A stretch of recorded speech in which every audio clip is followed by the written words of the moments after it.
Welcome to Even Tacos Fall Apart, where authenticity is celebrated, and I hope your healing begins. I'm MommaFoxFire, and this is your reminder that life is messy, and so is figuring out who you are, what you want, and how the hell to get there. If you're here listening, you're probably already doing the hard work of showing up for yourself, and that matters.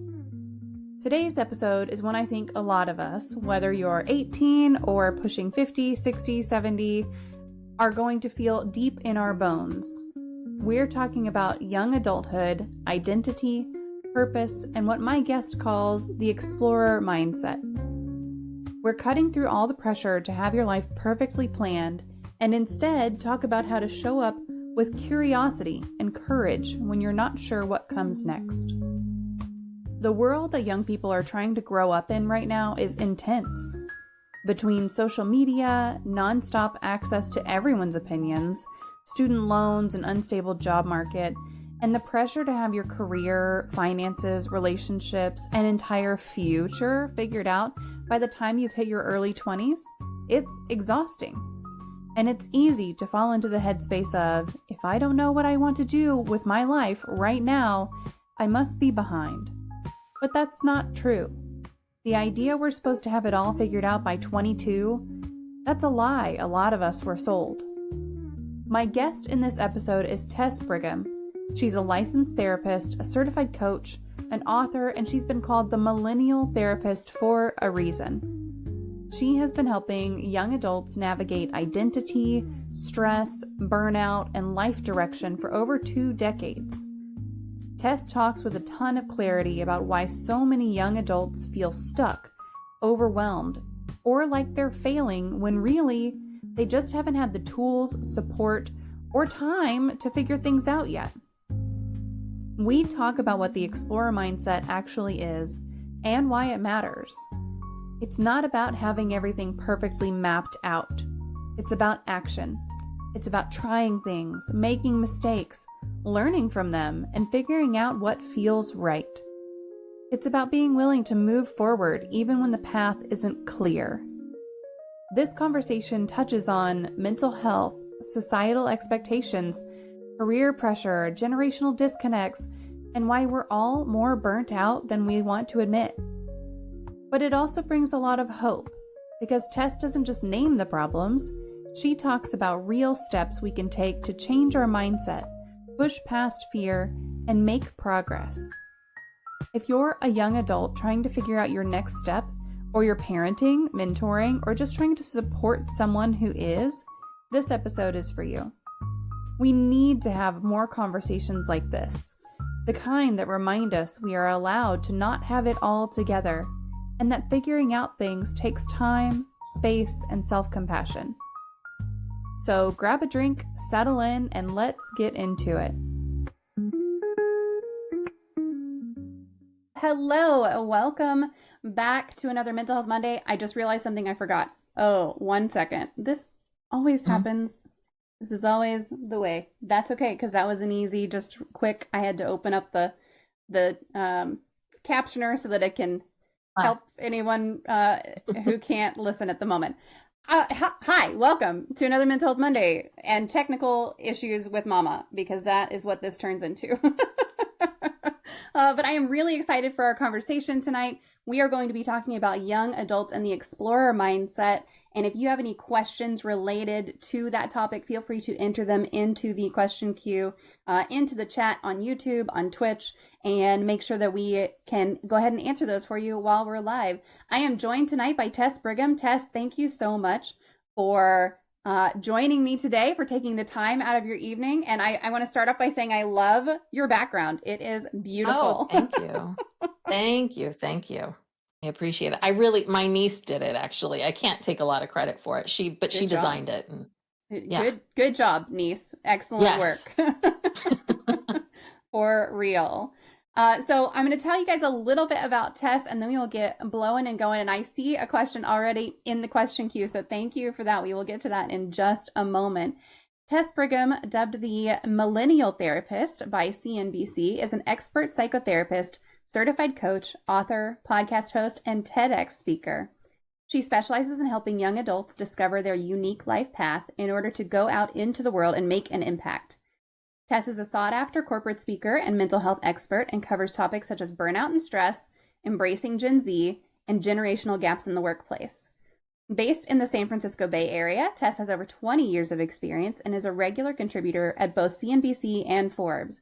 And she has 2 podcasts. One of them is Psych Legal Pop, and the other is The Gin Mess with Tess, and we were talking about those ahead of time. Both of them sound excellent, so if you are looking to go check out either of those, make sure that you do. I'm also going to post some social links if you guys are looking to connect with our guest tonight. Make sure that you click through on these. I'll get these posted. And just don't forget that engagement is key. And so if you go and you connect with her on any of these, make sure to give a couple of her posts a like, make sure to give her a follow, make sure to comment on something. That really helps with discoverability as well. So there's the links that you guys can use to connect with her. And we do already have a question in the question queue, and that is, what is your favorite poem? Oh, no. So I can tell you, I don't have a favorite poem, but I have a favorite poet, Langston Hughes. Okay. And I think anything by him, I love all of his writing. It's been a long time since I've read any poetry. But Langston Hughes, I love him. Excellent. Well, if anybody is looking to go catch up on their Langston Hughes reading, you can. It's always funny to me whenever it's like this person has been, gone a long time, and the folks who haven't heard of it, it's like an opportunity to just go discover a little piece of the past. It's really cool. Yes.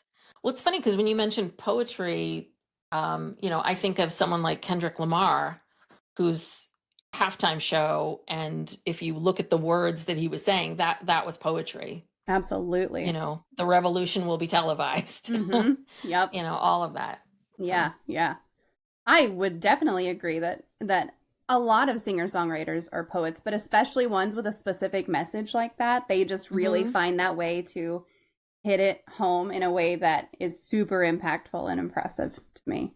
Yeah. The ability to create art and art and commerce, art and entertainment at the same time. I mean, it's not easy. Yeah. It really isn't. Yeah. So can you tell us a little more about your experiences and what made you become interested in specializing in working with young adults? Sure. So I've been working with people for about 20 years, and about 12, 13 years ago, I opened up an office in downtown San Francisco, a therapy office. This was before I became a coach. And I didn't know who was going to show up. And then all of a sudden, all these young people started showing up, 25, 26, 27-year-old.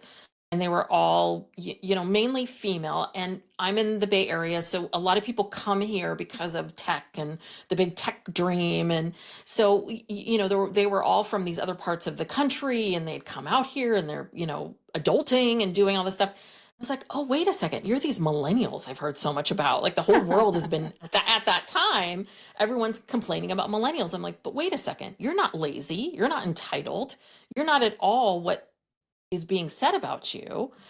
And I remember what it was like to be in my 20s. And I remember how confusing and hard that was. And I remember running around San Francisco trying to figure myself out and doing all of this too. But the world was so much more complicated and difficult. And I was dealing with these millennials who had, they had graduated during the recession of 2009, 2010. Like their careers were already they were struggling to kind of get things rolling. And I saw how that affected them, and how social media affected them, and how, technology and the expectations of work, how that changed. Because when my first job at a college, I worked 9:30 to 5:30. At 5:30, we shut off the lights, we locked the door, and I went home. And my boss had no way of getting a hold of me unless she called me at home and I picked up. And you happened to be home. And I happened to be home. So that's the thing, is that the world, like, the expectations for work were different. And so there was this whole generation. I'm like, oh my gosh. So I just got really interested in young people. And I got interested in millennials, the generation, and how technology and the way in which they were being raised, and because they were sort of seen as the trophy generation. And how did we get to these? Why did we start giving out these trophies? Why did we do it this way? What happened? And what went awry. And what I found, especially with millennials, was that they very much were this generation that were told, work hard in high school, you'll get into a good college, work hard in college, you'll get a good job, work hard at your job and you'll be happy. And so I had all these clients that were really smart, went to Duke, went, to these Ivy League schools, and yet they were like, I did everything I was supposed to do, I'm not happy. And that's when it occurred to me that there's this disconnect, and there's not a lot of help for young people. There's this attitude of like, well, I figured it out, so you figure it out. And then so I just became really interested. I eventually became a coach. I started integrating coaching into the work that I did. And then my millennials got older and they started getting married and having kids. And I still do work with those clients. They're just older now. And Gen Z popped up and I was like, oh, you guys are the same, but different. and some of the same things, I just have to laugh because they're repeating the same things about Gen Zers entering the workforce that they did millennials. I'm like, you guys aren't putting this together, that you're making the same judgments. But this generation now they're digital natives and they're the first generation. They will have more interactions by the time they turn 18 online than they will in person. And this is what we're seeing. And they're entering the workforce. And I was with them all during 2020, 2021.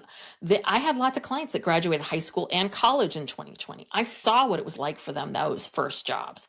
And I think that's one of the things is that the older generations, it's not necessarily that we are being ignorant about this and burying our heads in the sand because we don't believe that it's hard. It's just that if you don't know what it's like, if you don't work with these people, and that's what I tell people, it's like, listen, if I didn't do this work, I too would be criticizing young people. But I've spent the last umpteen years like getting to know them and understanding what it's like to just be young. Yeah. And then coupled that with this weird world that we live in, a world that parents can't even talk to that much. Do you know what I mean? I feel like my parents could give me pretty good advice. They're like very old baby boomers, like silent generation baby boomers, and I'm a Gen Xer.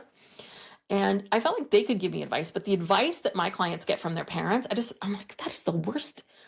What? Like what, print out your resume and walk around and pass it out? I'm like, that's the advice they're giving you? So I think that's the other part of it too, is the world is changing and the expectations are changing and things are moving very rapidly. So what would work for someone 5 years ago, 10 years ago, isn't going to necessarily work for them today. Yeah. And that's what's so different about the world that we live in. Yeah. And I could go on and on, but that's how it all came about. So I always say that young people, I didn't find them, they found me. Yeah. I mean, it sounds like it. Okay, this is my calling. It's interesting to me, a lot of millennials will seek out therapy. And I think that's being passed along to Gen Z as well, where, my kids have a view of therapy that I didn't have until I was a grown ass adult. And even then it took me many years to be like, oh, therapy is a good thing. Therapy is something that is okay. And so it's definitely one of those, it's hard to get advice from people who haven't been there. And it's hard to get advice from people who don't understand and who don't want to understand too, who don't have that drive to be like, why is this so difficult for you? Why is it this way? We have someone in our community who got advice from his grandfather, that exact thing. Take your resume to the mall and walk around and hand it. And it's like, they don't even know what to do with that in a store anymore. You're going to hand them their resume and they're going to be like, what do you want me to do with this? Yeah. No one wants paper. Right. So it's really difficult. You mentioned, kind of the 2008, 2009, I was in the workforce at that point, and we were just talking about that the other day also, where it's like, that was so impactful on my career specifically. And I am so grateful that it happened when it did and not a few years before, whenever I was very, very, fresh out of college, and not a few years later, whenever I had more responsibilities and everything. I'm like, it happened at a good time for me, but still I watch movies like The Big Short and I get pissed off watching it. And like, how did we let this happen? And then there was someone who was saying like, this feels like 2007, 2008 again, right now. I'm getting those same feelings.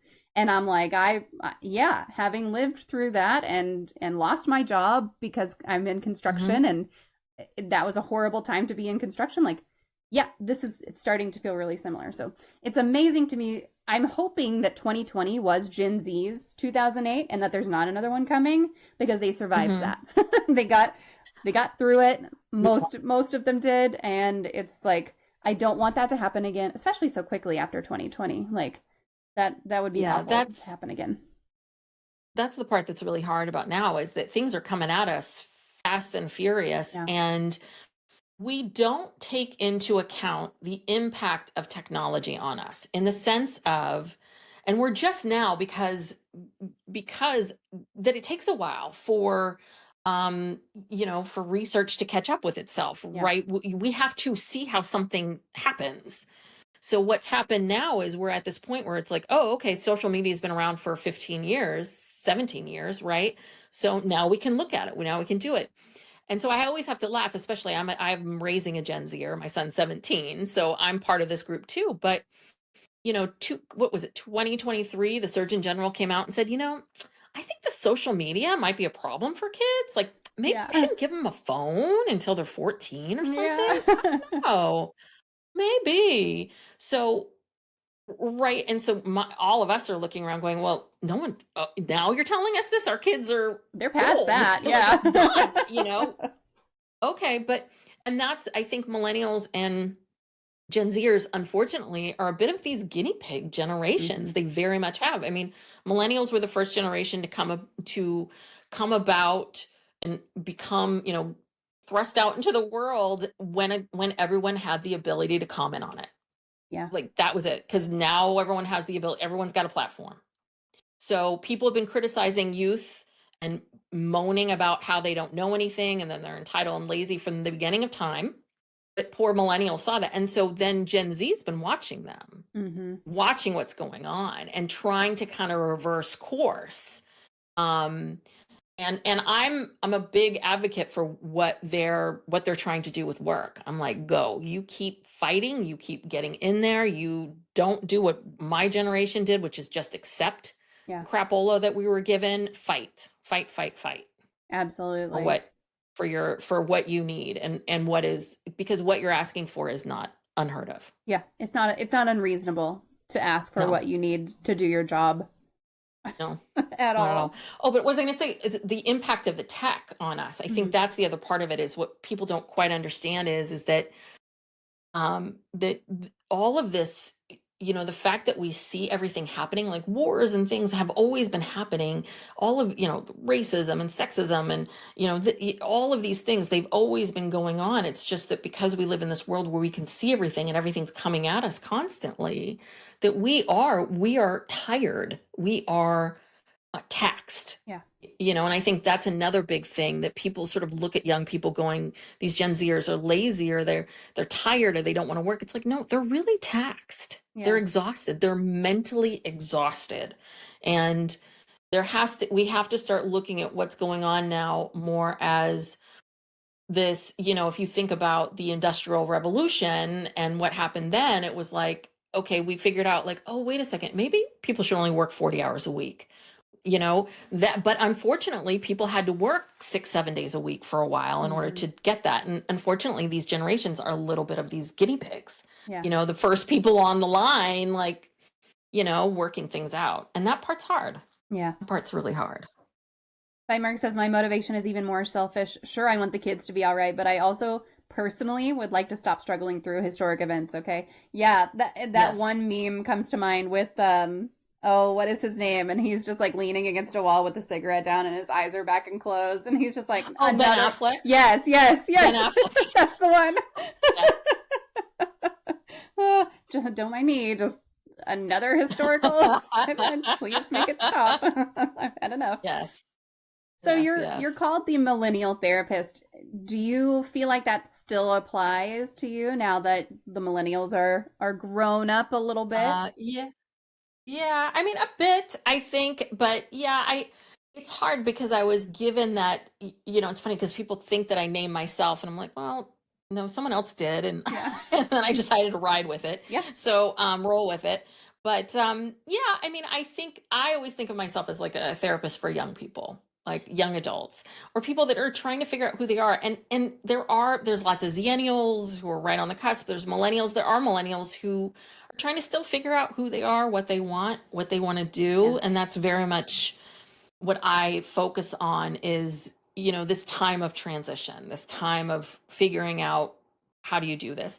And listen, you can do this when you're 40. You can do it at any age. You can reinvent yourself or shift things around for sure.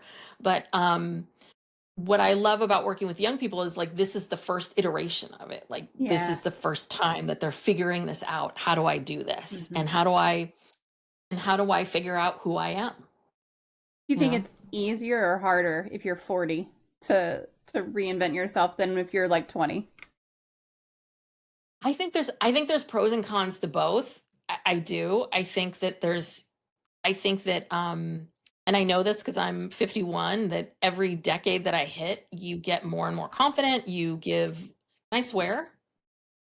Huh? Yeah, Can I absolutely. swear? Yeah. Yeah. You give less fucks. Yep. You really like, and I talked to a 60-year-old the other day and she's like, you have no idea. Wait until you hit 60. She's like, you really don't care.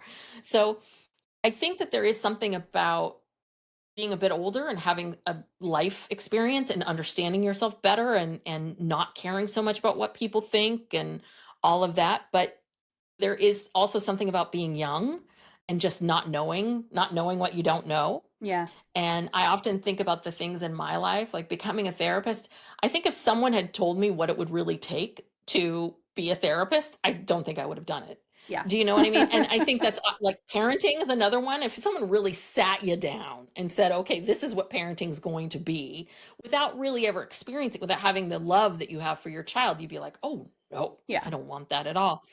So there are certain things that are, just because you just didn't know any better, Mhm. are actually pretty good because you're not getting in your own way Yeah. That's sometimes. fair. That's fair. Yeah. And it's hard to think. I just turned 40, let's see, 12 days ago I turned 40. Oh, So wow. you Wow, said, happy belated. even at 40, I do not want to reinvent myself. I'm very happy in my career. I'm very happy with Oh, where I am and everything. However, I think about like, would this have been easier if I wanted to reinvent myself and choose something different at 20 than now at 40? I think for me personally, it would have been way easier at 20, way easier. But would I mhm. have wanted, would I have had the, I don't know, the guts to do that, to change the course that I was Mhm. already on? I don't know. I don't know. Yeah. But I feel like this also makes me think of the thing that I love to bring up, which is the conceptual art piece about the what age did people accomplish things, because there's lots of people who didn't accomplish Mm, things until later in life. So if you're not mhm. familiar with that one, it's a website, and you can just go to the website and type in an age. It doesn't matter what age. You can type in some, like, I don't even know if 100 is an age you can type in. Oh, my numlock is not on. There we go. Let's see if they have anything for age 100. Yes. Alice Oh, Porlock wow. of Great Britain published her first book when she was 102 years old. So like Wow. it's never too late to do something Mhm. of worth. And you can of course go on there and see who accomplished things at 7 years old too, if you want to Yeah. really hurt yourself and hurt your own feelings. But that's always a good one that I love to share with people, because it just goes to show you, hey, no matter what age you are right now, it's not too late to do whatever it is you're Mhm. wanting to do. Well, and I also hear this too, right? People will be like, "Oh, if I get the PhD, I'll be 42 by the time I graduate." It's like, well, you want to be 42 regardless, Yeah. right? So, do you want to be 42 with a doctorate, or do you want to be 42 without one? So, do you want people calling you doctor at 42? I mean, so that's the other part of it is that yeah, it's that whole thing of like, when's the best time to plant a tree? Well, yeah, 30 years ago, obviously, but Right. the next time is just right now. Just do it. And I think that that's one thing that I've noticed where we tend to have tendencies one way or the other, where either we tend to jump in, some people will jump in way too fast and like just, and then other people, it takes them forever to get to things. And I'm always just a little bit like, you have to make smart, educated decisions, but at some point you have to just act. Yeah. And that's the biggest part of this is you have to do your research and know what you're getting into, but at some point there is a there is an endpoint to it, Yeah. and then you just have to go for it and do it. Mm-hmm. If I get my PhD at any point in my life, which I don't really plan to, so this is not that big of a threat, I will make even my children call me doctor. I will no longer answer to mom. That is Dr. Mom to you. Oh, that would be a lot of work. Do you have a true crime story that fascinates you?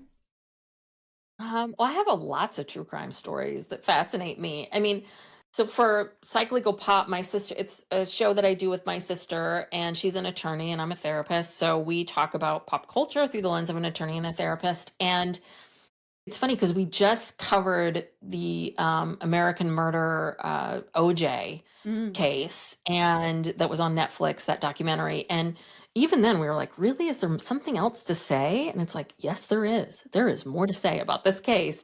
So I think I'm really fascinated by these cases that were significant when I was younger, like OJ and Lacey Peterson, and because that was also a California Bay Area case. And I happened to be, I was down in LA at the time that OJ was going down the 405. I was working down there. I was interning for the summer.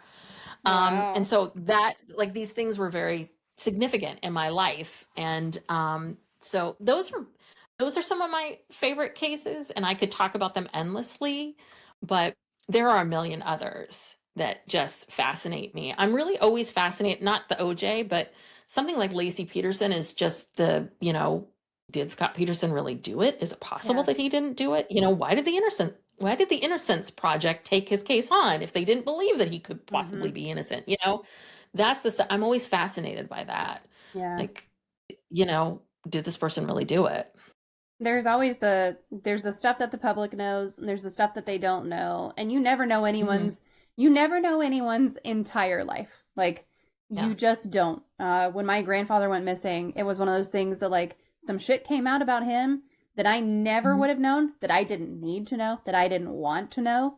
And it's like, well, now the world knows it because his life is under such scrutiny for those 5 years he was missing. It's like everyone was up in his business and finding these little details about his life.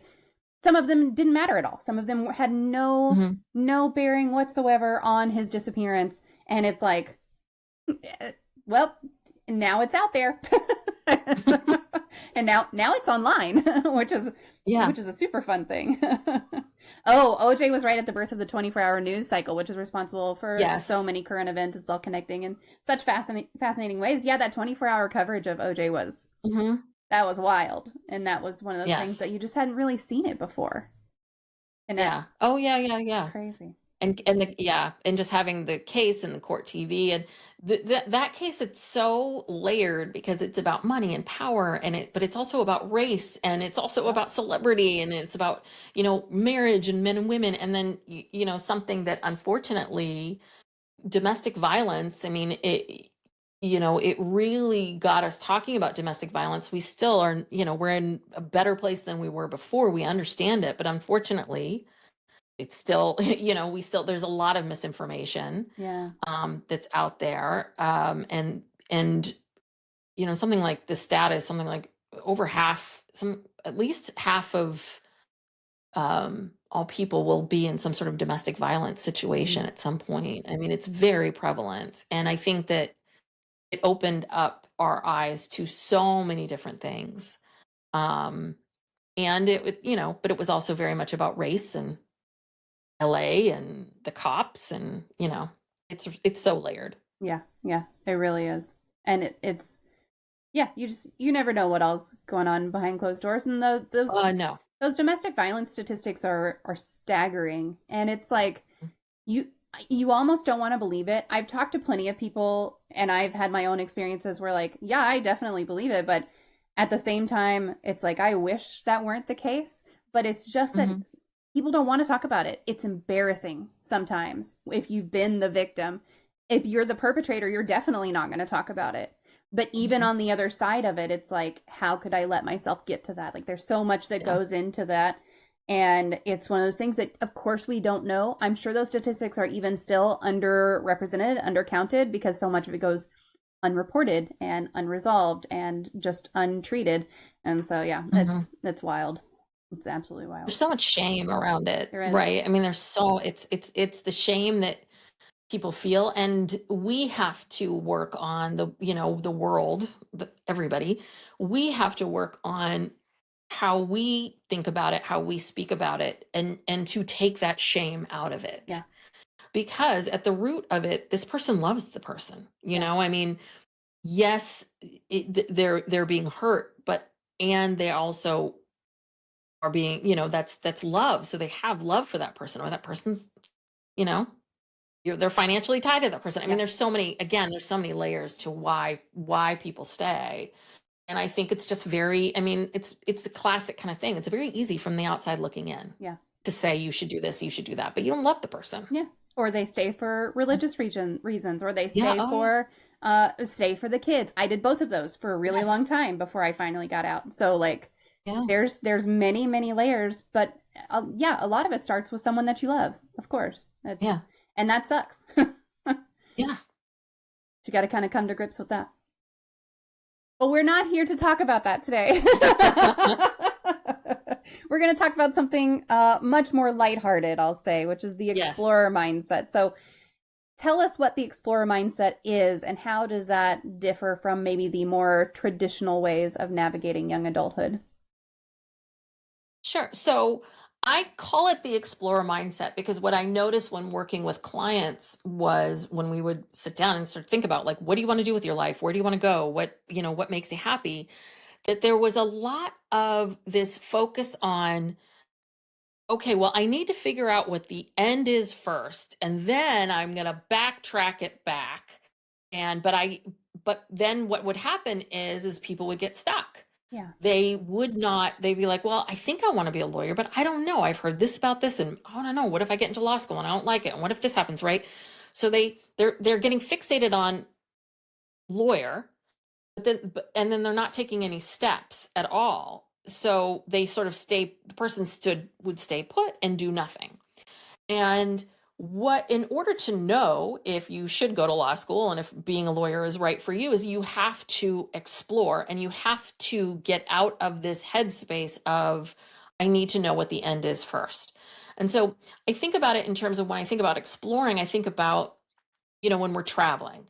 When we go to another city or another country, wherever we're going, we allow ourselves, there's a bit of forgiveness, we allow ourselves to explore. We allow ourselves to seek out things, and if we get lost along the way, we don't beat ourselves up. And a lot of times when we get lost, we discover things that we never thought we would ever see. So, but because you're in that headspace of, oh, I'm exploring, that it just allows people to kind of just let go of this assumption of, I need to know what the end is. Yeah, you have to have a sense of where you're going when you travel, right? You need to get I mean, I was about to say map, but like, you pull up your phone, you get a map, Yeah. you find where you're going, right? You pick these various destinations, but you also kind of allow it to be, you allow it to be whatever it's going to be. Mm-hmm. So when someone comes to me and says, okay, I'm thinking about becoming a lawyer, it's like they immediately go to this place of, okay, well, I guess I have to take the LSATs. It's like, no, no, no, no, no, please don't do that. What that means is, let's explore becoming a lawyer. Okay, so how do you do that? Well, you can, reach out to people that that are lawyers and different kinds of lawyers, and ask them, what do you do all day? Like, what does being a lawyer entail? What kind of lawyer are you? What kind of lawyer are you? Is do all being a lawyer, a lot of it's a lot of writing, unless you're a criminal attorney. Mm-hmm. For the most part, any kind of civil work that you do, it's a lot of writing, and that's what people have to hear is work is what we do all day long. It's got nothing to do, that our titles and our salaries are great for cocktail party talk, but they are not an indication of whether or not what we're going to do is going to align with ourselves and what Mm-hmm. we really want. So you have to figure out what does this job do? And what will you be doing every day, all day, 5 days a week? And that's really where I have people start, is that exploration place, and exploring and exploring. And then, if you then arrive to the place where you've talked to a bunch of lawyers, you figure this out, you do want to do it. Okay, now explore, what does that mean to take the LSATs? Like, what does that look like? How would you do that? So much of it is just about allowing yourself to make mistakes, allowing Mm. yourself to be a bit of a tourist of your own life and not feel like you have to know what you want because you don't know what you want. You don't. Yeah, I like the idea of going and asking a bunch of people, hey, what do you do all day? Because my Mhm. kids will tell you that my job is sending emails and sitting in meetings. And that is a lot of what I do because I work from home and Mhm. but if I were to like really break it down, the things that I do in my job that I'm very good at are the things that align with what I like to do. And so Mhm. I happened into this profession on accident. I say on accident. I went after what I wanted to do from a position that I didn't really want at the beginning. And so I saw an Mhm. opportunity and I grabbed it and it was just one of those things that was like that looks fun. I'll do that. And I did a little bit of exploring and kind of got into it. And I'm so fortunate that it worked out because I did not do what you're talking about, which is like Mhm. really investigate, would I even be good at that? Would that interest me? Is that something that I could do long term? I didn't do that as a young adult, and I feel like that probably would have benefited me. I maybe could have Mhm. gotten where I am now a little sooner, but my journey has been fine. Yeah. I'm not complaining about it. Yeah. But I love Yeah. that because my oldest is 18, and he very much wants to be a teacher. He knows what he wants to Mhm. do. He's known for years that's what he wants to do. I'm like, I could never be a teacher, so good for you. I'm glad you know. Mhm. He's done all of the like he's volunteering at a school and he's a teacher's assistant at an elementary school, like all of these things to take steps toward that because he knows that's what he wants to do.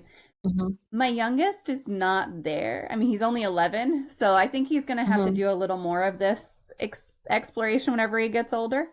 Obviously, I'm not pressuring him to do it now, but yeah, Yeah. if my oldest didn't know already, dead set on being a teacher, I think that would be something that would be really cool for him. But I could also see him having a very hard time with that because Mhm. he is one of those people who, oh, bite mark, perfect timing. Because bite mark says, nope, can't even start a new hobby until I'm sure I'll be good at it. And I was just gonna say, Mm. my 18-year-old is one of those people who's like, I need to know that it's gonna work. I need to know that it's gonna go well. I need to know that this is what I want, and then I will, Mhm. and then I will action it. So how do you get around that? How do you get around that kind of like, no, I need to know ahead of time that I want to be a lawyer. Yeah. Well, yeah, I mean, some of it is a little bit of exploring a bit of, well, what would happen? What would happen if you went down that road and it didn't turn out the way you wanted to? I always encourage people, because this has come up a lot. I always encourage people to do things that with low stakes, start with low Mm, stakes. So, for example, I had a client who, she's not a great dancer and she was taking these dance classes and she's like, I don't know, I'm not good at it. And I'm like, well, are you auditioning to be, a ballerina? Like, what is happening here? And it was like, no, it was exercise, it was fun, it was a hobby, but she wasn't perfect at it. She wasn't. And I was like, but I encouraged her to keep going yeah. because it's low stakes, your livelihood's not with that. But what she learned over time was, and she didn't really get better, but what she found was, she was like, she learned how to sit with the discomfort of not being great at something, but she still enjoyed it, and she really focused on the enjoyment that she felt, the enjoyment of it, and that's what she was like, I'm here for this. So I always tell people, these are hard things to learn how to do. That, yes, it is, no one wants to start something to then find out that it was, all going to fall apart. But at the same time, who's to say that if everything quote unquote fell apart, that was necessarily a bad Mm-hmm. thing? Right? We need our mistakes. We need our falling down. We need our moments. Like, I know it's not fun for people, and people spend way too much time trying to avoid falling down or whatever it is, but you need that, because that's where we learn more from our mistakes than from the things that go well.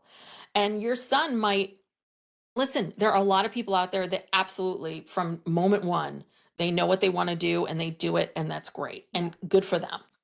But the majority of people don't. Yeah. The majority of people really don't know. And I'm one of these people that, I thought, if you asked me when I was 18, what are you going to do with your life? I had it so set. It was nothing what I'm doing now. But I had Same. my own sort of quarter life crisis when I was 27, where I realized, oh my God, this dream, this quote unquote dream that I had, I wanted to work in Hollywood and movies and TV. And this dream was something that really was based on, my 12-year-old self thinking that this is what would make me happy. Hmm. And then I just kept kind of going and going and going and going and going. And what I found was that there were through lines in the things that I enjoyed that related to that. I mean, it doesn't surprise me now that I'm doing this podcast and talking about movies and TV, and all of the performing that I did and all of that, it's all paid off in different ways. The first career that I had, it's all paid off in different ways. It's helped me tremendously. And that's the thing, is I didn't know at the time. At the time, I thought I had, quote unquote, at 27 wasted, my 20s on this Yeah. career, and then I was going to have to, quote unquote, start over again. But that's the thing, is that no, I mean, that's part of who we are. We need we need this stuff. This is part of our journey, and this is part of our information. Yeah. So if you never fall down, you're not going to get enough information about yourself. Yeah. Not to keep leaning on my 18-year-old's life for Mhm. for stories, but he just had his first interview, and he showed up. The guy wasn't there who was supposed to interview him, like all this stuff. But Oh. right before he went to this interview, I was telling him, like, remember that this is low stakes. It's your first interview. Even if you don't get the job, there's just something you can learn from it. Like, you're getting the Mhm. experience of going to an interview. That's a win Mhm. already. Like, you've already gotten something out of this. And so but it's hard to show up for something and to say, like, I want to do this, and this is the path that I'm Mhm. on, and then be able to change that and pivot a little bit from it is a little hard. And Yeah. there's also a lot of pressure to have things figured out by the time you go to college at 18. Yes. And so you Mhm. have to pick a major. I changed my major like 5 times. It's fine, y'all. Like, it's all right. And you can always go back and get a different degree later if you really need a degree for some reason in something Yeah. else. But how do you help people let go of that expectation that you were supposed to have things figured out the moment you turn into an adult? Yeah, I mean, I think a lot of it is, right, helping people see, like, whose beliefs are these, Mm, because a lot of it is, right, so much of our own crapola we get from our parents, and our parents yeah. got it from their parents, and their parents got it from their parents, and this is all influenced by our parents and society and all of it. For example, for me, this idea, this, because I talk a lot about burnout and stress, and when I'm trying to explain to people, is like, somewhere along the way, we told ourselves that people who are busy all the time, that work all the time, are good, and that people that don't work all the time are bad. And so, and a lot of this, I mean, we've had this for a long time, this up and down, but the world that we live in today, since you can work all the time, it's becoming a bit of a problem. Like, there Hmm. were workaholics before, but they would clock out at 6 or 7. But now we have workaholics that don't ever stop. Like, they go to bed and then they're back on it. Um, so that's the thing, is that there's a lot of messages that we get that aren't even our messages. They aren't even what we want or what we believe in. It's based on somebody else's beliefs, or what the world, this person thinks that you should be doing or not Yeah. doing. So much of it is, it's starting with really understanding, like, where are these thoughts coming from, and helping people kind of tune out the noise of the world, the noise of their families, the noise of their friends, and then turn up their own internal, like, what do you want? What is going to make you happy? And that's the other part about the explorer, is part of that exploration is, I want people to explore and then reflect, explore, reflect, like, go off and explore, and then take a moment and think, okay, did I like that? Did I like what I was doing? Was that enjoyable? What parts did I like? What parts didn't I like? What, well, am I, and take that time to really figure out that, in any experience that we have, there's going to be things that we liked, things that we didn't like, things that resonated with us, things that didn't, and that our job is to parse those things out take out the things and then be like, okay, so if I take, now I have more information about myself. Now I take all this information together. Now what choice do I make? Mm. And and that's a big part of what careers are, is like when you were graduating, when you're in high school and college, right? The world is your oyster in some way. Like you have all of these options. You can go anywhere, do anything, but you're not really qualified to do much. So even though there's this giant world, but so much of careers is like slowly weaving through and until you get to this point, and then you finally get to this very narrow place. I mean, I'm 51, and when I started graduate school 20 plus years ago to become a therapist, I did not say to myself, well, I'm going to be a therapist and I'm going to be a coach and I'm going to combine them together and I'm going to work with young people and this is how I'm going to, I didn't do any of that. I didn't know. I didn't know. But okay, but I had to start somewhere, Mhm. right? You have to start somewhere. And so that's the thing. It's this whole kind of, until you finally get to an age where like what you do is very narrow. Yeah. You do become an expert in something and you do become focused on something. But again, you cannot look at that person who's an expert. If you're 20, you cannot look at the 50-year-old expert and compare yourself to them. Like that's no. Yeah, you couldn't have told me at the start of my career working in construction as a receptionist that eventually I would be selling IT services for Mhm. critical missions to the government. Like, there's no way. Yeah. There's no way. I would have been like, I'm gonna what? But Yeah. here I am, and it's like, I this position was created specifically for my skill set. I Hmm. had no idea that this was even going to be my skill set. And Yeah. yeah, there's no way that I could have foreseen where I am now. And if you get into this business going, I want to be exactly that, that's going to be a really, Hmm. you're making it a lot harder for yourself, Yes. is what I think. If I had Yeah. tried to get here, it would have been a lot harder than the way that I did get here. That's why I keep coming back, right? That's why you have to explore. Yeah. That's why you have to see it as Yeah. exploration and not a destination. Yeah. I like that. And I feel like that is what I have personally done, but not on purpose. So if you're Yeah. looking to do that on purpose, and let's say you're looking to do that on purpose now as a 20-year-old, but you also have some sort of responsibilities to take care of, like rent and utilities and that kind Hmm. of stuff. Is it that much of a challenge to have that explorer mindset while you're also having to manage those responsibilities? I mean, it's certainly it will create more challenges, but it's not impossible. I mean, I think that it depends on whatever the person's particular situation is, but I would say then you can still explore. You might just explore in a very different way. Hmm. It may look a lot differently, or it may take you a bit longer. Yeah.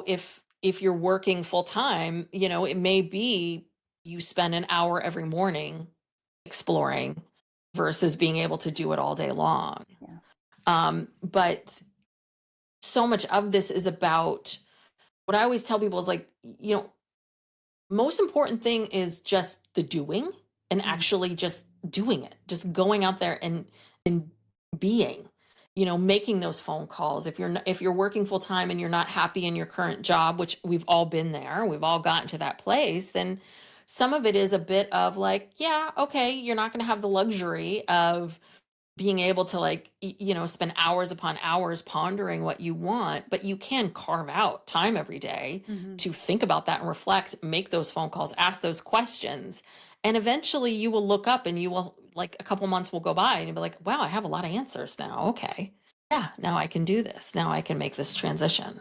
Yeah.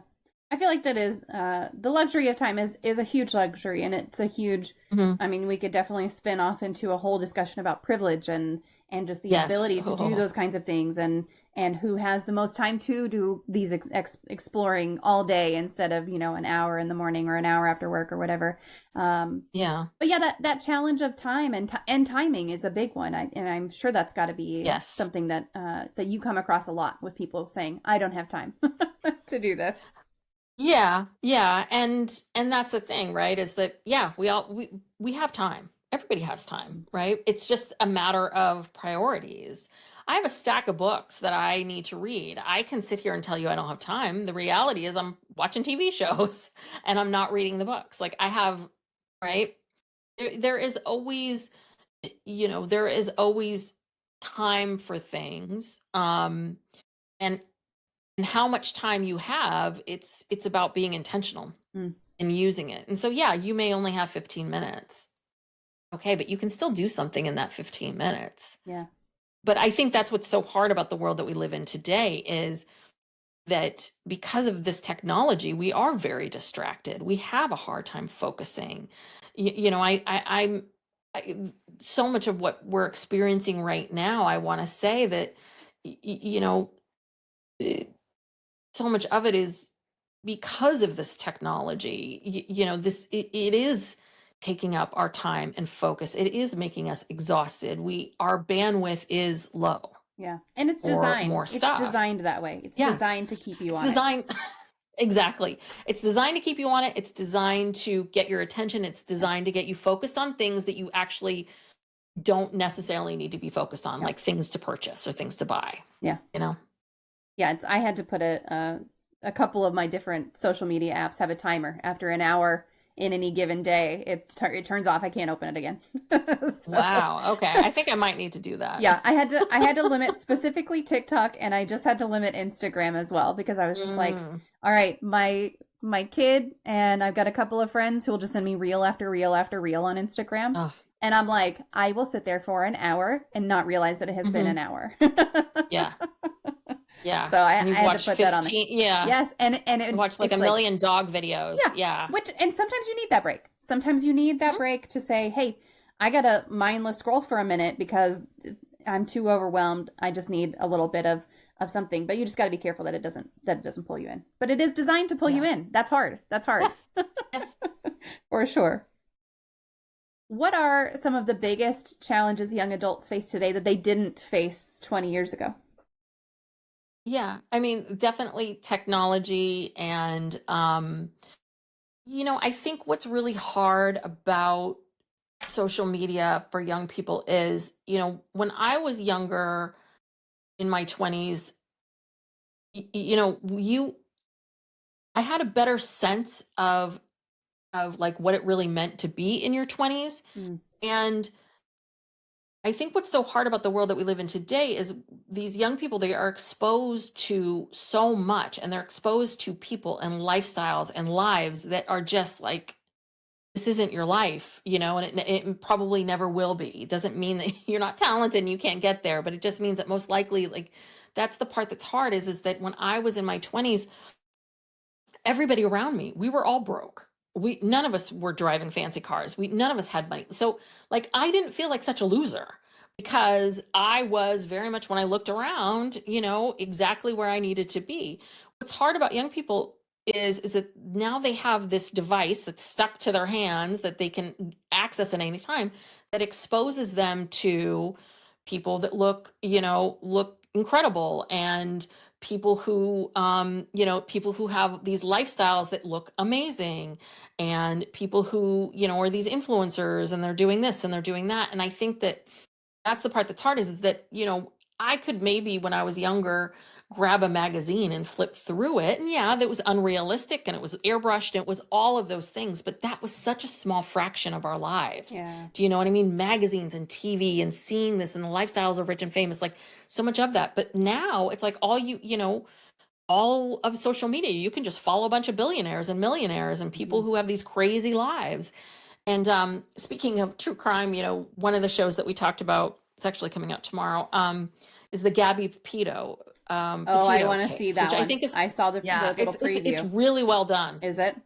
Really well done. I had watched another one about her a couple years ago, and this one I thought was very good because they got all the footage now and they really Yeah. have an understanding of the timeline and what happened and all of that. But she's a great example. That's a great example of if you just saw the photos of the two of them, they're young, in love, in a bikini, lifting her up, here we are, we're in a van life. Isn't this wonderful? Isn't that romantic?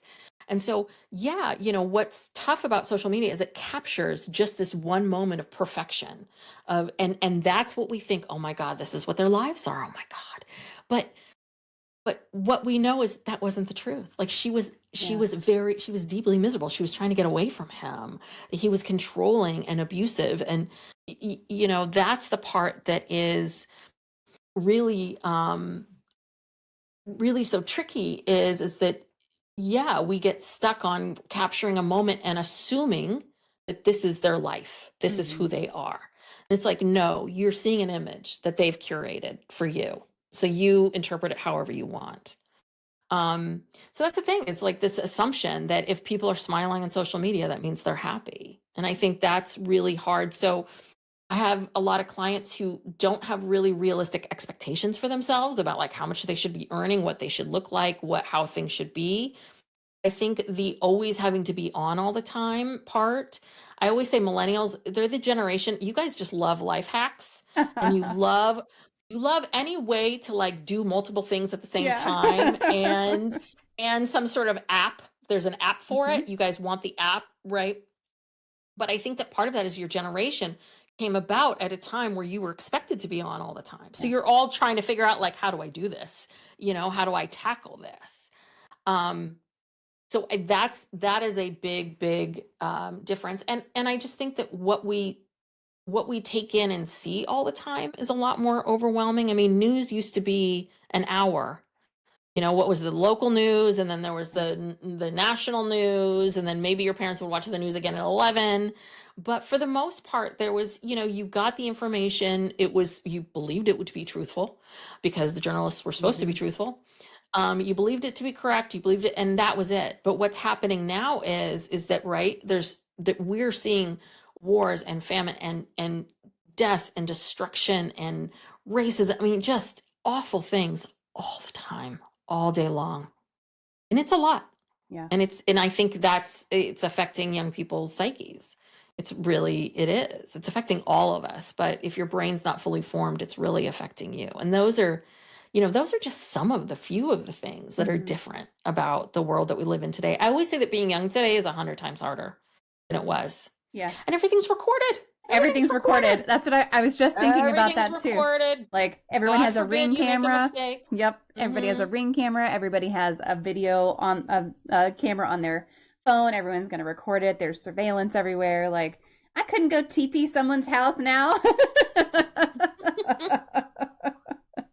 I get so Yeah. caught so fast.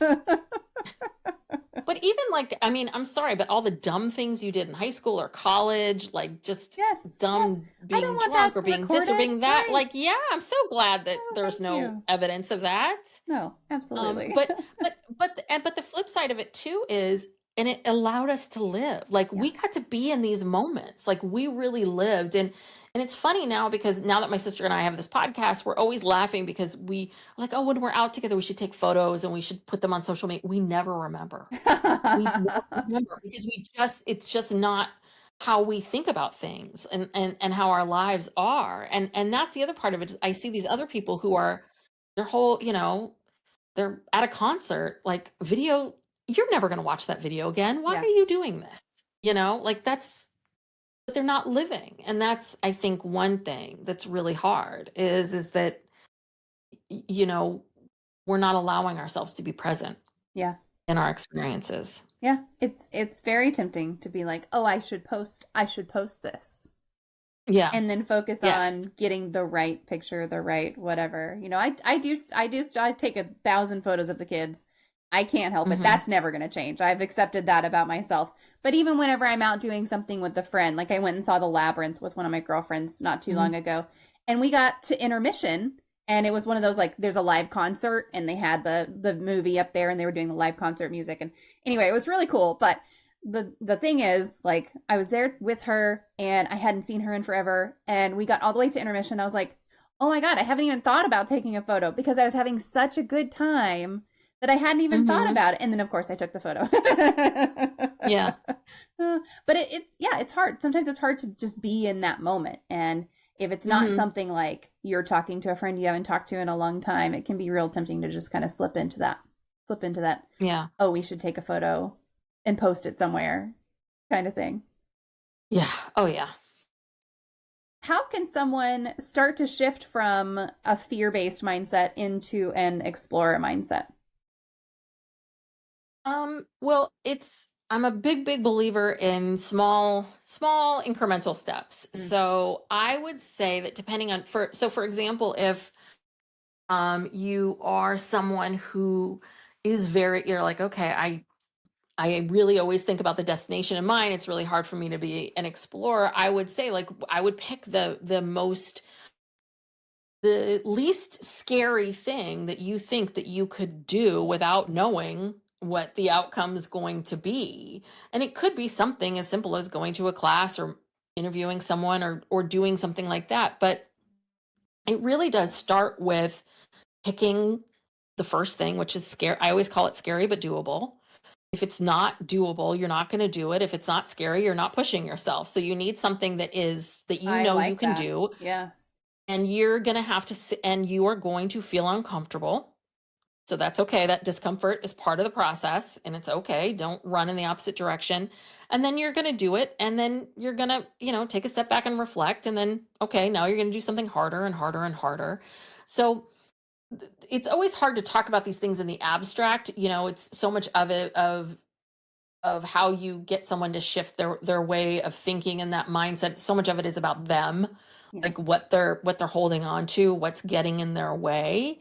But I think that for the most part, I would continue, if you're doing this on your own, is like to continue to challenge yourself of, that thought of, who's telling me this? Is this my thought? Is this what I want?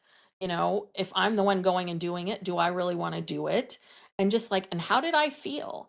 Because so much of things are about how do we feel about, how we feel about ourselves and how we feel when we do things. It's the same thing with like chemistry with a person, right? That's how we feel. How does the person make you feel?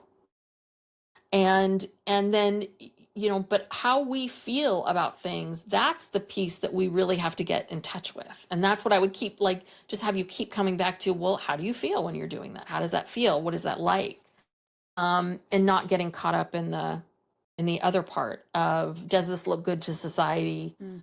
Will this make me money? Or, what will my parents think? That kind of thing. Like really getting in tune with you and what Yeah. you want. And then small incremental steps. Yeah. I love the scary but doable piece of that. Like, I think that that's a really good way to phrase it. And I'm Mhm. probably gonna repeat that back to 18-year-olds. So whenever he hears this, if he winds up hearing it, he probably will have heard it from me 5 times between now and then. But yeah, I mean, you gotta push yourself a little bit, and you have to make things doable. It's if your Mhm. to-do list is filled with things that are impossible to do, then it's never going to get done. It's just not. Yeah. And if it's filled with some like sometimes you just need to break it down also into doable things, because Oh, the yeah. the thing that is not doable is become a lawyer. That's not a to-do list. That's not a to-do list item. Yeah. What's the smaller piece that you can actually do? The transition from school to adulthood can really feel overwhelming. And I know that my 18-year-old is about to go through that, and his girlfriend just went through that not too long ago as well. So, what practical steps can young adults take to navigate that with more confidence? Yeah, I mean, I think it's a lot of the things that I've mentioned around, like, taking the time to really stop and think about that. But, the best thing for a young person, especially if you don't know what you want to do, if you're Mm. not quite sure, that's okay. Great. Great. So, what I would always recommend doing is just start. Pick something. Don't, you know, use that friendly connection that you have in your family or whomever and get that first job and just start. Like, because that's the thing, is you don't know what you want to do. Okay, great. Start working, and then that will tell you what you want to do. That's the hardest part about work, is we don't know if we're going to like a job until we're in the job. Yeah. So you have to do those things to know that. And the more that you are aware of and challenging yourself to ask questions around, how do I feel when I'm doing this, the more information that you're going to get. And so the best thing that you can do for yourself is just to start. The worst thing you can do is stay in this analysis paralysis. And I see so many clients do this where they don't know what they want to do, so they do nothing. Mm. And so just get a job and just start. Yeah. See how it goes. And then maybe you decide you want to go to school, or maybe you decide, right? But you just got to start somewhere. You just do. I know it's not exactly the answer that people want, but right. it's the only way. There's no other way for you to figure this out. Yeah. Truly. I mean, you can take aptitude after test, after aptitude test, after whatever it is.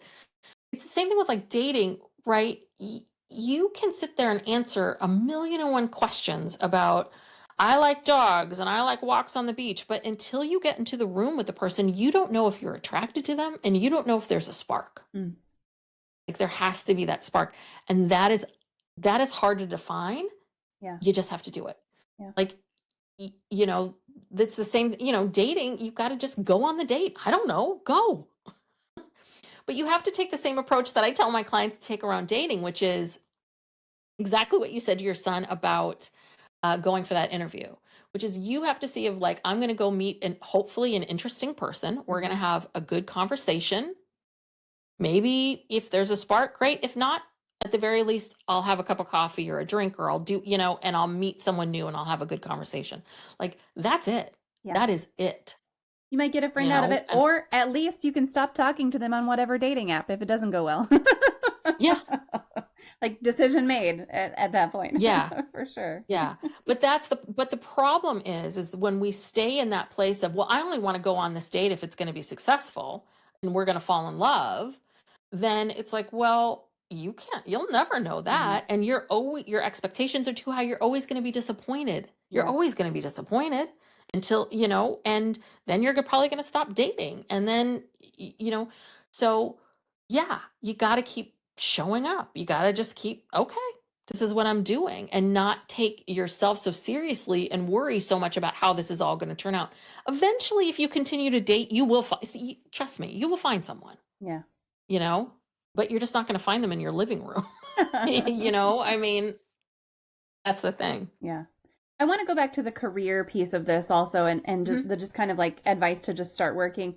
Because I know there's a stereotype of the younger people, and this started with millennials, and the like 1-year stint at all these different companies on their resume, and that looking bad and everything, which my personal take, not that anyone asked, but I'm going to give it anyway because this is my show. But my personal take on that is like, if companies were more loyal, people would be more loyal, but they're not that loyal anymore. So fuck them. Like, sorry, that's the way that it is. But do you think that this advice to just explore for a little while, do you think that feeds into that at all? Or is there anything wrong with just having a couple of, I was here for 6 months, I was here for a year, I was here for whatever.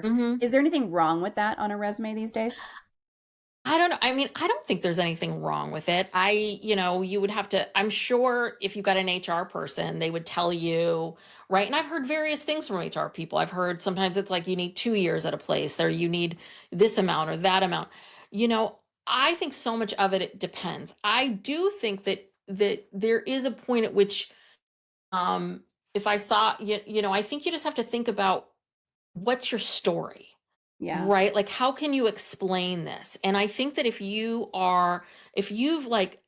this is your 5th job and you've hit the 1-year mark and you want to go, I would stop you at that point and say, okay, something's up here. Like, we need to figure out what's going on. Why do you do that? But I will tell you, in my 20s, I think I usually lasted about 2 years, 2.5 years at things. Like, and I did that. This is the longest job I've ever had, is working for myself, because I figured out what I want to do and I'm doing it. And so I don't think that it's bad for a young person to have these short stints, but I think that the piece of it for the young person is, I wouldn't worry so much about that, but are you being cognizant of what's happening? Because I do think that most likely there is something going on. The decision making is off, or something's happening here where it's not and maybe you're expecting something from work. Maybe you're wanting to get something from work that you're never going to get. And maybe that's what you have to work on and think about. Yeah. So I think it's more about the story. I've certainly had clients that they worked somewhere maybe for 4 or 5 years, and then they've gotten like, this job was this long, this job was this long. And I'm kind of like, but that's part of your story. Like, Yeah. my sister actually, she worked for our father for 20 years. He's also an attorney, and in the last couple of years he finally at 80 retired. But he Congrats. doesn't even say he's yeah, I know. I'm like, how's retirement? He's like, I'm not retired, I've got one case, like he's just determined to hold on. Holding on, yeah. But yeah, he loves being a lawyer. So but she's now at her third job since she left our father. And she's like, God, do people think I'm flaky? I'm like, no, you were there for 20 years. Like, you're trying to figure it out. This is the story. This makes sense. Yeah. That makes sense. I think you have to make it make sense for people. And so when it stops making sense to you, that's telling you something's off. Yeah. I don't know how much like help you give with resumes to your clients, but have you ever had someone group their experiences together and be like, this was my explorer era on their resume or something like that? Like, I could definitely see someone creatively putting that on their resume as a group of things that they were doing. Yeah. That's pretty smart though, I have to say. But no, I am not I always tell people that what I do, because I know people that will help you write your resume and look at job things that, like, there are people that are experts in this. I'm just getting you primed for that. Yeah, absolutely. Yeah. Yeah. I mean, listen, I'm in sales. I can I can put stuff together. I don't help other people with their resumes unless I already know them. Please don't send me your resume to help you with. Unless you want to give me a bunch of money, then maybe I'll do it. Whatever. Who knows? Yeah. but there's what? It is so cheap to get someone on Fiverr or one of these other places to get it done. And it's not as expensive as people think. And I always tell people, like, if you're going to do anything, do that, because they're going to make your resume look so awesome. You're going to feel like, oh my God, I love this person. And you're going to feel such confidence submitting it. Yeah, absolutely. Now, you talked about relationships a little bit, so I want to go back to that as well. What advice do you have for young people who might be struggling with relationships? And I don't just mean romantic, like that could be friendships or family, because that's a big change from high school to college even, but then from college on in your adult life. That's a massive change in how those relationships are structured. So what advice do you give people whenever they're facing those challenges? Yeah, I mean, I think one is, and this is hard whether you've just graduated from high school or from college, is it's always a shock to the system to realize, like, oh, wait a second, friendships aren't the same. That once you're in the working world, friendships change. And that because, you forget when you're in high school and college, you are surrounded by people your own age, and you all have the same schedule, and maybe you're all living together. So life is just easy. It's organic. Yeah. Things just happen, things go, you don't know where the day is going to take you. And that's the great part about it. But now, you're going to have to work at the relationships. And I think that's the biggest piece of it, is you have to start seeing your relationships as work. You didn't have to work on them so hard. Your friend was just there. You didn't have to think about them in that way. They just showed up. So what I would say is that you really want to focus on, okay, if it's friends, then you have to think about, okay, how do I invest in my friendships? And even if a friend doesn't live in your city, like, how do I, what do we do? Do we schedule a weekly call with each other? Do monthly? Do we make sure that we visit each other? Do I always tell people, like, have a shorthand via text, like, purple heart means I'm thinking about you. Green heart means I need you. Like, whatever it is, like, have a way of doing shorthand, and so that way you don't have to type out a whole text message. You can just let them know I'm thinking about you and stay connected to them in that way. But also realizing that, maybe most likely that friendship may not last, and that's okay. It's, you want to, you want to take time and energy to invest in your relationships if you feel like you're getting things back from that person. Yeah. So certainly don't invest more of yourself in someone than they're investing in you. And I think family is always tricky because, some parents do a pretty good job of making the transition into seeing their kids as adults. Other parents really struggle with it. I'm a big believer in, if you have family and you have struggles with your family, that boundaries. Boundaries are your friend. A good friend of mine who has she has a podcast called Relationships Made Easy. Highly recommend. Her name's Dr. Abby Metcalf. And she wrote a book recently, it's out, called Boundaries Made Easy. And she wrote that because she found that like everything came back to boundaries. Like, how do you improve your relationship? Boundaries. How do you do this? Boundaries. And I think that is a big one with friendships, is really thinking about, right, how do I want to, how do I want to be treated? Because when you're in college, you have a lot more free time. You can hang out with someone you kind of sort of don't, you think they're so. But now, you're working full time, people are scattered. Like, who your friend is, who you're investing in is important. So you need to see relationships, no matter what it is, as an investment of your time and energy. And you have to want to invest in it, and you have to feel like that person's investing in you. And that's what you want to look for.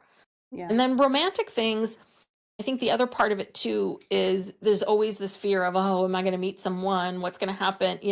And that's the part of it is that I don't know, like, I don't know what your path is going to look like. If you want to be married and have children, you can make that happen, but you have to date, you have to go out. Like, that's the other part of it is that any of these, if you want something, you can go out there and find it, but it requires you to go and do the work and put yourself out there and so on.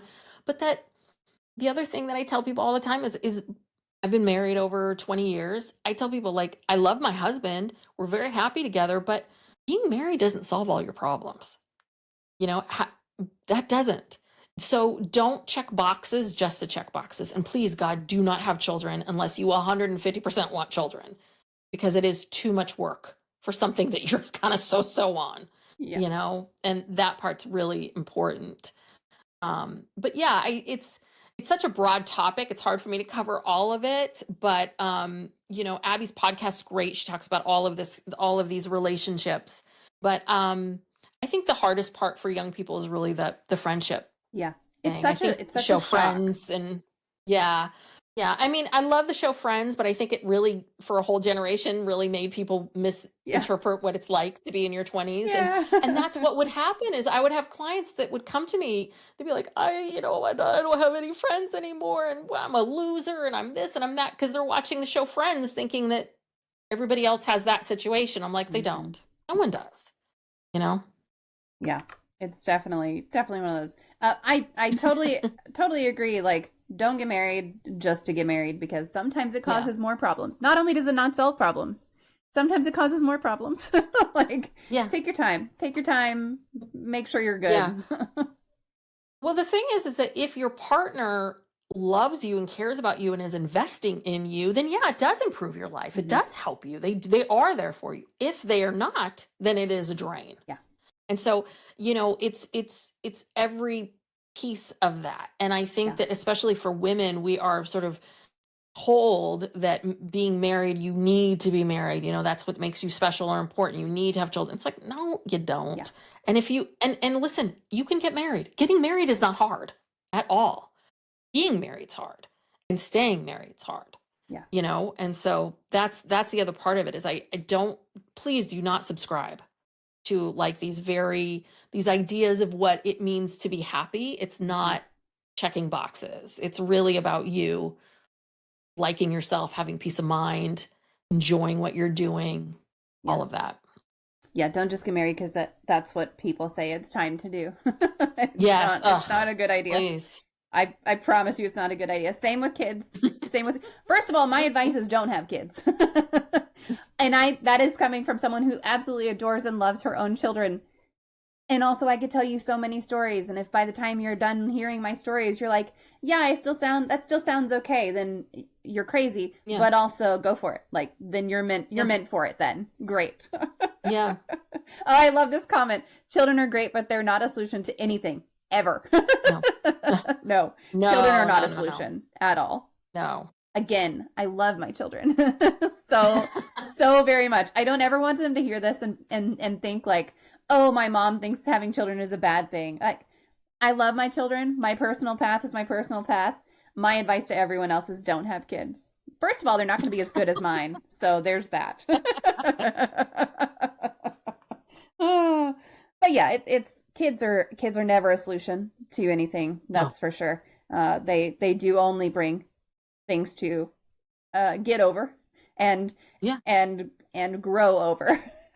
So Yes, absolutely. And I'm so grateful, right? All those hormones and chemicals that make you love your child so much. It's so yes, important because yes, even when that's what I try to explain to people. I'm like, even when I want to strangle him, I love him. And yeah. I don't. And that's the other part of it too, is I will make these jokes too. And then I think, but I can't imagine my life without him. Oh, not at all. Like I No. wouldn't want him not here. Mm-mm. So that's the thing. It's a lot. It's challenging. It's recently my parents are now, they're divorced and they're both 81, and my sister and I have had to put our mom in assisted living, and this place is great. Trust me. This is not like one of those horrible places. It's really nice, but it is interesting to be on this other weird side of things, of like my sister and I working really hard trying to get the money together to make this happen for our mother, and then she's in her place, enjoying smoothies and getting her nails done. I'm like, this is a real reversal, isn't this? Of like,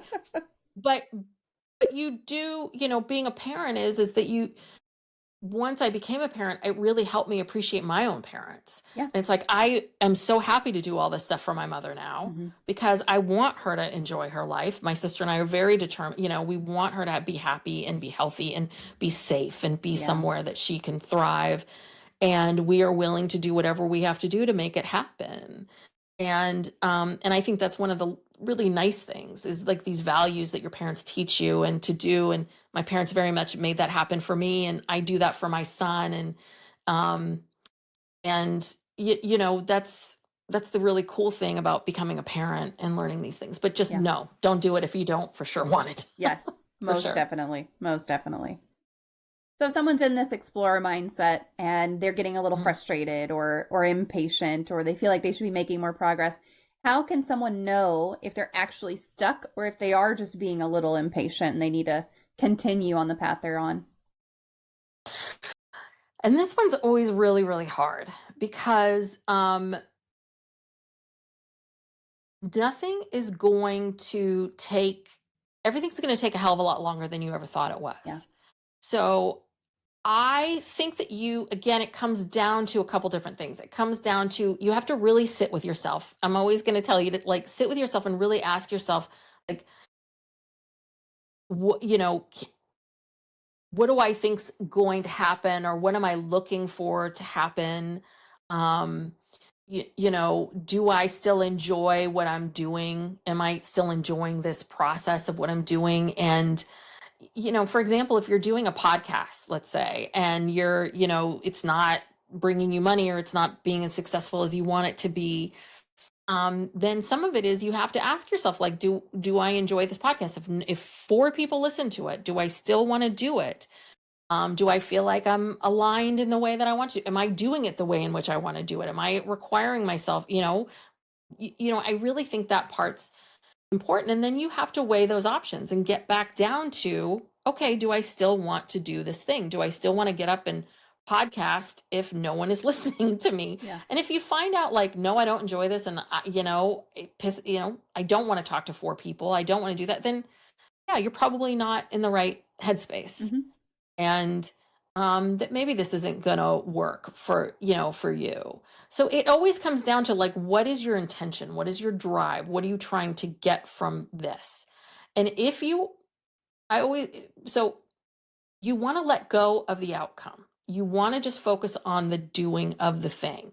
So if your goal is you want to start a podcast because you want to be a podcaster, yeah, okay. Ultimately, you would like to make a living from it, but you really have to let go of the outcome of how you're going to be able to make a living from this. You have to let go of what that is going to look like. You can't get attached to, well, I'm going to get this many numbers and then this is going to happen. Then I'm going to get this many numbers and then this is going to happen. Like, you just have to show up, put your stuff out there, and then go, okay, whatever happens, happens. And you have to want to keep getting up and doing this. You have to. So if you stop wanting to get up and do this, then this isn't meant for you. Yeah. I'll say specific to podcasting, like, Yeah. don't go into it for money. Don't go into it for money. Go into it because you want to talk about something at length and help maybe one person if that's your goal. Mm-hmm. Like that you got to go into it with that mindset of like, no, I really like talking about this, and I really like talking to other people, hearing their stories, that kind of thing, because that's what keeps me going, at least. But yeah, I mean, it's hard if you're in something and you're like, oh, is this something I'll really enjoy doing, even if I don't make a lot of money? And that's hard, especially if you are needing to take care of like rent and that kind of stuff. That's a hard thing to ask yourself. But that goes back to kind of what we talked about earlier too. Yeah, I mean, I think that there are times where you need to pivot because maybe the culture of the world is changing or shifting. I mean, I do think there are times where things are shifting, things are changing.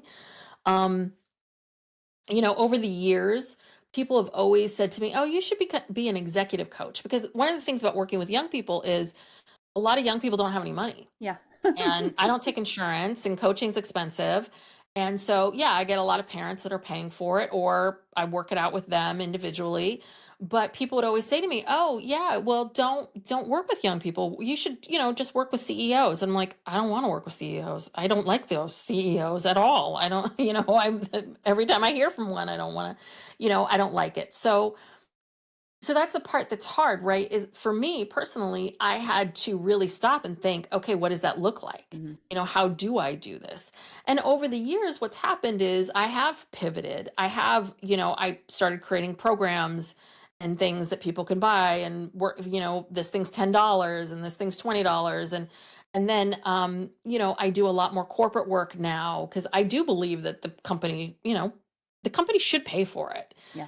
I wish people's insurance companies were decent and they would pay for it for you. Trust me, I do not I would prefer people not to have to do this out of pocket. I just can't make a living otherwise. Yeah. So what I found is that, I can make really good money by giving talks, and I can make really good money and I can still talk to young people and do that, or I can do corporate work and work with people individually, or I can talk to older generations about embracing Gen Z, right? Like there's things that I can do where people can pay me and I don't have to then be an executive coach for some, C-suite that I don't want to do. Yeah. So that's the other part of it too, is there are some times where what you're producing or doing, either isn't resonating with people, or there isn't money in it, or there isn't going to work. And that's hard. So then you have to decide, like, is this worth it for me to do? And then how do I pivot to make money if that's my goal? Yeah. Yeah. What's one piece of advice you wish every adult could hear? Every young adult, but every adult also, I suppose. Yeah. Nobody is paying attention to you as much as you think they are. For real. No one cares. I say this from a place of love. You're not that interesting. No one's paying attention to you. And that's an awesome thing. So go to that dance class and look like a fool. You know what I mean? Like, who cares? No one's paying attention to you. Honestly, at the most, someone would be like, see that wacky person dancing? Yeah. Done. You're gone. We are so concerned with ourselves, what we're going to eat for dinner later, what we're going to do tomorrow, what's going to happen here. Is my crush interested in me? Like, we do not care about other people. And I should say, other people are not as interested in what we are doing and things. So stop worrying about that. Just let it go. Yeah. I know that's easier said than done, but like, this person does not care about me that much. Like, this is not interesting to them. So go make those mistakes because you can, because no one's watching.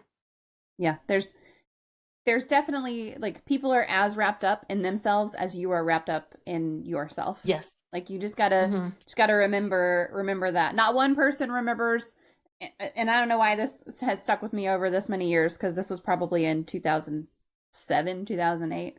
Not one person remembers the time my shoe broke and I skinned my knee walking down the hallway at work. Like, not one person remembers that.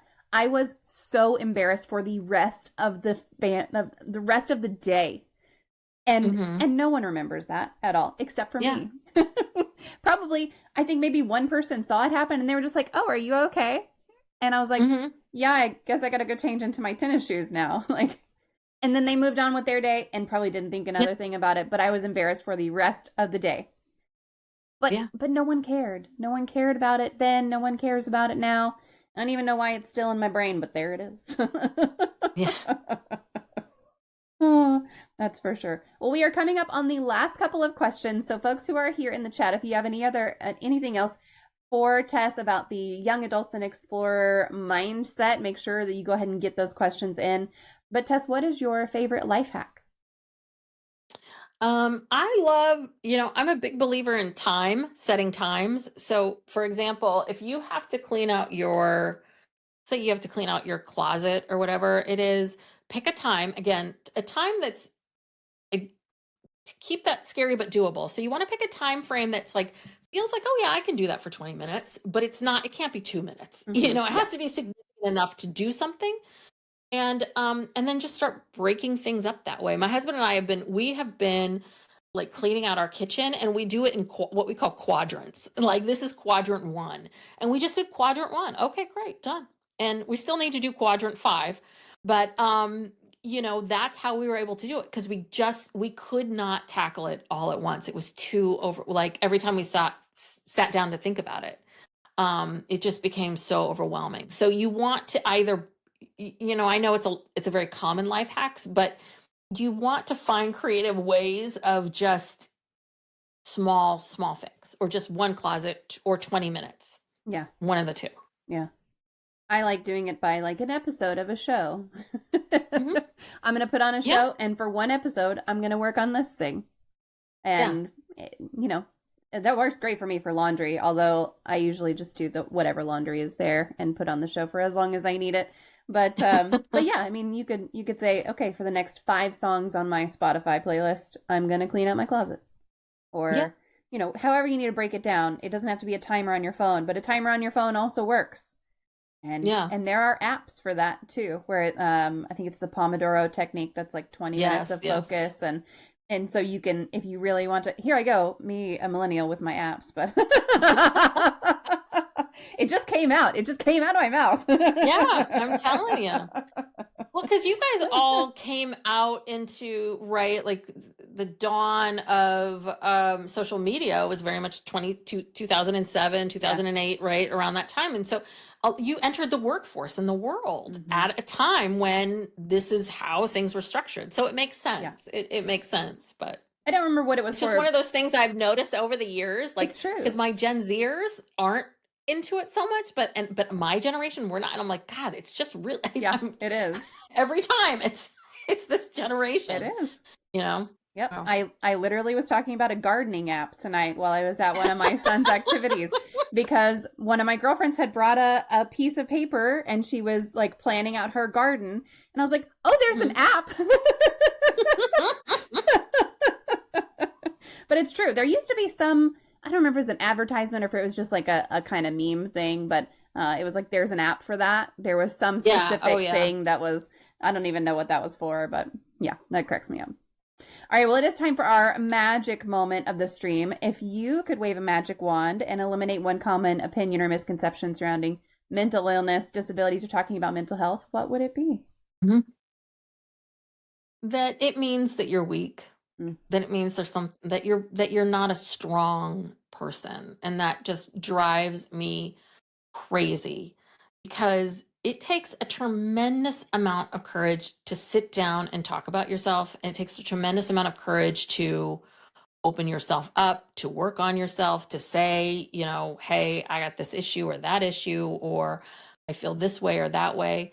I think it's one of the things that I love about these younger generations, especially Gen Zers, is how open they are about mental health, and how they do not criticize each other and look at each other as less than. If you struggle with something, they all, because they see it very much, which I love, as part of this human condition, right? The reality is that everybody needs to be in therapy.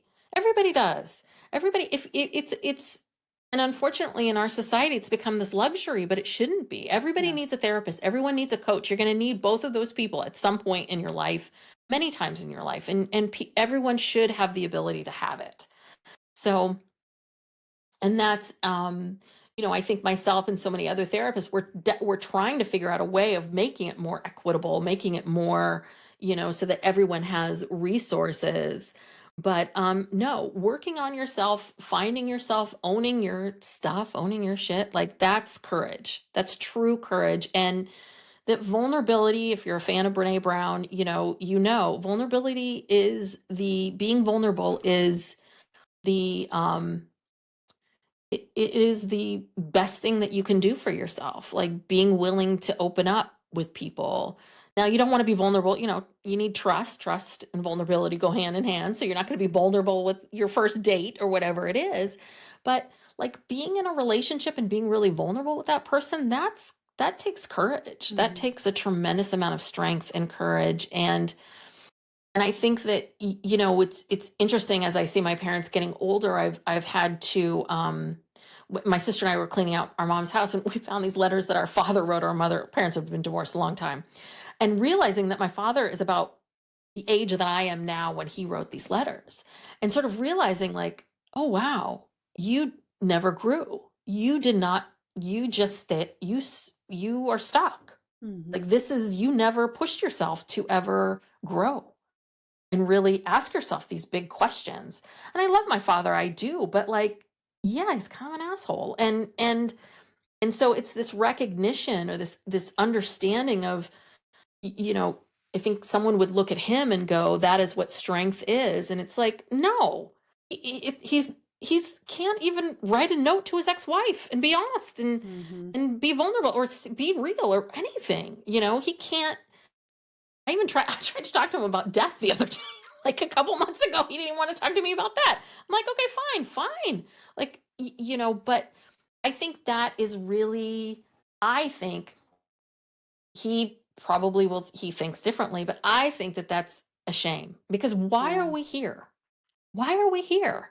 If we're here to learn and to grow and to make connections and have relationships with people and do things that give us a purpose and all of those things, like why are we here? We're here to learn and grow. And so why would you stop wanting to do that? I just don't get that. I really don't. Yeah. No, I don't either, but I know that was the mindset for a long time, and I know that's Yeah. a big problem with some of the older generations. And not to say that younger people can't, whatever. You know what I'm saying. Yeah, like it's late now. No. I mean, listen, like it's the not all men thing, right? Like of course there's going to be Yes, yes. exceptions to some older folks are going to be willing to talk about it and some younger folks aren't going to be willing to talk about it, and it's just there's somewhere in between, but generalizations are there. Yeah, but what I think is interesting if I go back to my father, right? Because my uncle, who's just a year older than my father, he has worked on himself. Mm, Like, and I see him now and I see how he is. And I don't know the inner workings of his life and all of yeah. his relationships, but I do. That's the thing. Anyone can do it. And I'm always fascinated by people ask, like, how are you happy? How do you get happy? How do you have this? How do you have that? And it's Mm, like, well, it's doing this work on yourself. yeah. Like that's what it is. That is what's going to give you the things that you want and peace of mind. And so, yeah, someone else, my father may say to me, well, I'm happy and I have peace of mind. And it's like, okay, that's great.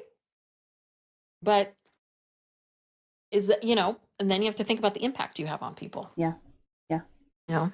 If you'd gone to So, therapy, you might have been a little more happy. yeah. Hmm. For sure. Well, I am going to post your socials one more time so that everybody can connect with you if they would like to. And while I'm doing that, if there's anything you want to throw out there as far as resources or personal recommendations or anything, I'm just going to turn it over to you so I can post these links one more time. Yeah. Let's see. One of the best books people always asking me about book recommendations. So one of the best books I've read, and I recommend it to a lot of people, that I think it's very well done, is called Emotional Agility Hmm. by Dr. Susan David. She's a professor at Harvard, and she talks a lot about work, and that's the big chunk of what she's talking about. But this book, it's very straightforward and it's very clear. I love, love, love Brene Brown. I've read all of her books. I will go to the ends of the earth defending her, but her stuff can be a little flowery and a little bit like, well, how do I apply this to my Yeah. life? And what I like about emotional agility is at the root of what of what Dr. Susan David's talking about, the root of what she's talking about is this, we all struggle. We all have the same struggle with core. We don't feel good enough. And so at the core, we don't feel good enough around ourselves and who we are. So that's the challenge that we have, is learning to recognize that within ourselves, and what are the ways in which this not enoughness is affecting the choices that we're making in our relationships and so on. So I think she does a really good job with emotional agility, and that's what I subscribe to, which is that you have to be, you have to be agile. I mean, I know it's annoying when you'll ask like someone like myself questions, because it will say, well, it kind of depends. It depends on this and it depends on that. Because that's the thing, it does depend. Every situation is different. How you feel about things are different. What's going on in your world. So you have to be willing to say, you have to be open to the fact that sometimes you're going to react like this in some situations. Sometimes this is a better reaction. Sometimes this is a better reaction. And that there are times that you're not, you're not going to have the best reaction. Yeah. And that's okay too. Yeah. You have to be agile with yourself. Yeah. So I really like those books. I'm trying to think, there's so much good stuff out there. And so I'm a big, big believer in, find those people that you really connect with and follow them. But at the end of the day, you've got to make your own decisions. Yeah. Like, no, please, no one should be your guru. No one should be, you should not be following every last piece of advice that any one person is giving you. Like you decide how you're going to live your life. And I do think that too many voices can be overwhelming. So find those few voices and, be open to new ones. But yeah, it's always going to come down to you. Yeah. Yeah.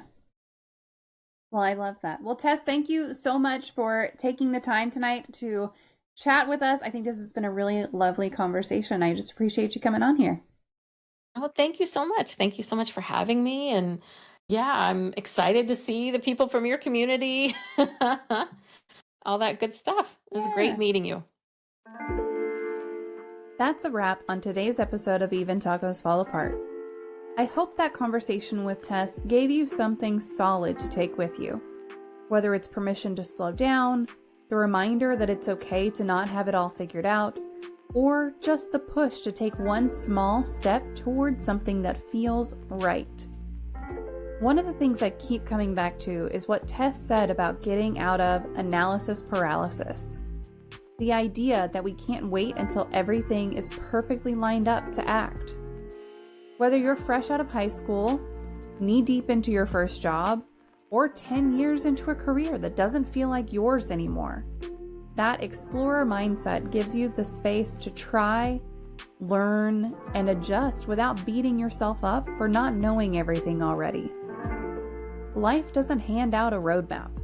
It's built step by step by showing up, messing up, and adjusting as you go. I think a lot of us need to hear that it's not failure to pivot. It's not failure to outgrow things.